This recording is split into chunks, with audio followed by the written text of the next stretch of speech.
Lifestyle changes हमारी बहुत सारी हुई है। हम बहुत आजकल जंक फूड खाते हैं, बाकी चीज़ें खाते हैं, जिसकी वजह से वेट गेन ऑलमोस्ट हर किसी की एक प्रॉब्लम है।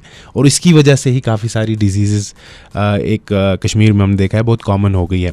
लेकिन अगर बात करें हम सबसे पहले जो ये लाइफस्टाइल रिलेटेड डिजीज़ होती है, इसमें कौन कौन सी डिजीज़ आती है? Hi Samin, thank you so much for having me again at Red FM. Always a pleasure coming here. Same है। लाइफस्टाइल डिजीज़ेज़ उन बीमारियों को बोला जाता है जो हमारी डाइट और लाइफस्टाइल से होती हैं। बिल्कुल। और इनके एग्जांपल्स हैं जैसे कि high cholesterol, heart diseases, high blood pressure, diabetes, thyroid, even cancer. ये सब चीज़ें आपकी लाइफस्टाइल डिजीज़ेज़ में आते हैं। PCOD for women, all of these. Right. तो हम अक्सर क्योंकि जैसे मैंने शुरुआत में ही बोला कि हम आजकल हमारे ना खाने में बहुत चेंजेस आई है, जंक फूड बहुत ज़्यादा हो गया, तो वेट गेन बहुत ज़्यादा आजकल लोगों में देखा गया, जिसकी वजह से डिजीज़ेस अक्सर होती है। तो वेट गेन वेट लूज़ के लिए, वेट लॉस के लिए लोग जो है जिम जाते हैं, बहुत सारे वॉक करते हैं। बट क्या डाइट में चेंज करने के बगैर जिम और वॉक करने से वज़न कम हो जाएगा? पहली बात तो ओबेसिटी लाइफस्टाइल डिजीजेस का फाउंडेशन है।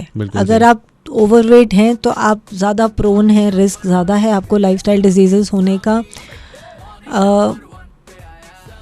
WHO ने एक नया टर्म बनाया है। इंडिया, आपको पता होगा, diabetes capital of the world declare हो गया है। तो एक नया टर्म बना है डायबिसिटी, यानी कि diabetes happening due to obesity. Okay. So ये इतना कॉमन है। आई थिंक कश्मीर में भी डायबिटीज़ बहुत रैपिडली बढ़ रहा है। रोज़ नए केसेस आ रहे हैं। जहाँ तक वेट लॉस करने की बात है, देखिए वेट लॉस एक्चुअली जब हम करते हैं the focus should be on fat loss. Weight loss मतलब हमको मसल लॉस नहीं करना है, हमको बोन डेंसिटी कम नहीं करना है, हमको फैट लॉस करना है। फैट बर्न करने के लिए हमको क्या चाहिए? Oxygen. Anything that needs to be burn requires oxygen. Oxygen आप कब इनहेल करोगे? आपका जो एक्सेस फैट है वो कार्बन डाइऑक्साइड बना के आप एक्सहेल करोगे। कब इनहेल करोगे? जब आप कोई एक्सरसाइज करोगे, जब आप कोई वर्कआउट करोगे। कई लोग जिम जाते हैं या प्रेफर करते हैं जिम जाना अगर उनको कोई डिसिप्लिन तरीके से वेट लॉस करना है। But burning calories in any form, whether it's walking, jumping, dancing, put on the music in your room and do a Zumba or any kind of dance, even that will help you burn calories. So जब तक आप calories burn कर रहे हो, एक calorie deficit in the form of a structured personalized nutrition plan, आप एक permanent और सस्टेनेबल वेट लॉस कर सकते हो बिना कोई फैट डाइट्स या बिना क्रैश डाइटिंग के या अपने आप को स्टार्व किए। राइट। अक्सर लोग क्या करते हैं, जब भी डाइटिंग का नाम आता है तो क्रैश डाइटिंग करते हैं, जिसकी वजह से जैसे ही वो खाना शुरू करते हैं तो वैसे ही। कभी कहा है कि मैं एक्सरसाइज के बिना वेट लॉस करा सकता हूँ, तो वो गलत है। ओके। क्योंकि आप जो लूज़ करोगे डाइट से इनिशियली वो होगा आपका वाटर वेट और विंड वेट, जो सबसे पहले जाएगा जब हम एक कैलोरी डिडक्शन करते हैं या एक वेल बैलेंस डाइट खाते हैं। जब तक कैलोरी बर्न नहीं आएगा, दुनिया में सबसे आसान तरीका, हम बोलते हैं ना मेटाबॉलिज्म बूस्ट करने का एक ही तरीका है, एक्सरसाइज। जितना आपका मसल मास अच्छा है उतना आपका मेटाबॉलिज्म फास्टर है। कोई फूड, कोई चाय, कोई गर्म पानी, कोई डिटॉक्स वाटर मेटाबॉलिज्म बूस्ट नहीं करेगा। ये सब सिर्फ मार्केटिंग टेक्निक्स हैं आपको बेवकूफ़ बनाने की। तो एक्सरसाइज इम्पॉर्टेंट है, जो आप करोगे वो शुरू में आपको पहले 10 दिन कुछ रिजल्ट दे देगा, उसके बाद it will be stuck. To move it and to make it permanent and in a sustainable way, कि ऐसा नहीं है कि क्रैश डाइट से लोगों को चक्कर आते हैं, फेंट भी हो जाते हैं लोग। हमें वो तरीका नहीं करना। You have to eat enough and you have to nourish yourself at the same time. Right. अब जैसे आपने कहा कि बहुत सारे लोग क्योंकि जिम जाते हैं, ठीक है, तो क्या ऐसा है कि जिम जाने से आप जितनी कैलोरीज बर्न करेंगे, वॉक करने से ऑब्वियसली आप उतनी कैलोरीज बर्न नहीं कर सकते हैं, या ये मिथ है? इसके बारे में बताएं। देखिए, वॉकिंग या ब्रिस्क वॉकिंग या jogging is a pure cardio activity. तो कार्डियो जितना रिजल्ट आपको दे सकता है वो देगा। जिम में आप जब जाते हो तो आप कार्डियो के साथ थोड़ा स्ट्रेंथ भी कंबाइन करते हो। जैसे कि मैंने अभी कहा कि थोड़ा सा मसल मास अगर आप बढ़ाओगे तो you will burn your calories faster.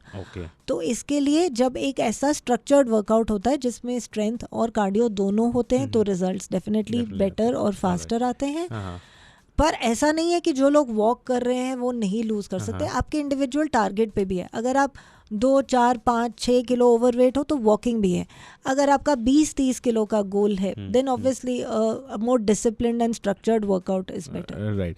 अच्छा, अक्सर जब भी हम लोग डाइट करते हैं उसके बाद हम डाइट छोड़ के अपनी प्रॉपर डाइट पे वापस आ जाते हैं और एकदम से वेट गेन हो जाता है। ये क्या ये मैं कह सकता हूँ कि जब हमने एक बार जो भी डाइट प्लान हम फॉलो कर रहे हैं वो फिर हमें लाइफ टाइम फॉलो करना है, क्या ऐसा है? ये एक बहुत बड़ा दुख है सभी ये लोगों बहुत को। बड़ा मिसकंसेप्शन है कि हमने डाइट वर्ड को सिनोनिमस बना दिया है कम खाना, हाँ। या अपनी फेवरेट चीज़ें गिव अप करना, या बिल्कुल। कुछ बैन करना, या रिस्ट्रिक्ट करना, डिप्राइव करना। ऐसा कुछ भी नहीं है। अगर आप गूगल पे डिक्शनरी का भी मतलब देखोगे ना, diet means a way of eating. जब तक आप ये मान के चलोगे कि मैं ये चीज़ एक एक्सपायरी डेट के साथ कर रहा हूँ, 3 महीने के लिए, 2 महीने के लिए, 1 महीने के लिए, बिल्कुल। आप अगर जो मेरा काम करने का तरीका है, मैं आपको माइंडफुल ईटिंग बताऊंगी, मैं आपसे पूछती हूँ आपके फेवरेट फूड्स क्या हैं ताकि हम वो इंक्लूड कर सकें। तो अगर एक होलिस्टिक तरीके से डाइट बनाई है किसी प्रोफेशनल ने, जहाँ आप इनफ खा रहे हो, आप कम नहीं खा रहे, जहाँ आपको कुछ गिव अप नहीं करना पड़ रहा, बट आप मॉडरेशन और बैलेंस करना सीख रहे हो, तो वो सस्टेनेबल है। जब आप सस्टेनेबल कर सकते हो उसको, तो आप वापस अपनी ओल्ड ईटिंग हैबिट्स में क्यों हो जाओगे? बिल्कुल सही। तो ये इम्पॉर्टेंट है कि आप एक न्यूट्रिशनिस्ट को कंसल्ट करें। दिस इज़ वेरी इंपॉर्टेंट अगर आप एक हेल्दी लाइफस्टाइल जीना चाहते हैं, क्योंकि वो आपके हिसाब से, आपके मुताबिक जो है डाइट बनाते हैं। वैसे मानसी जी भी मुझे लगता है कि आप भी लोगों को देते हो सर्विस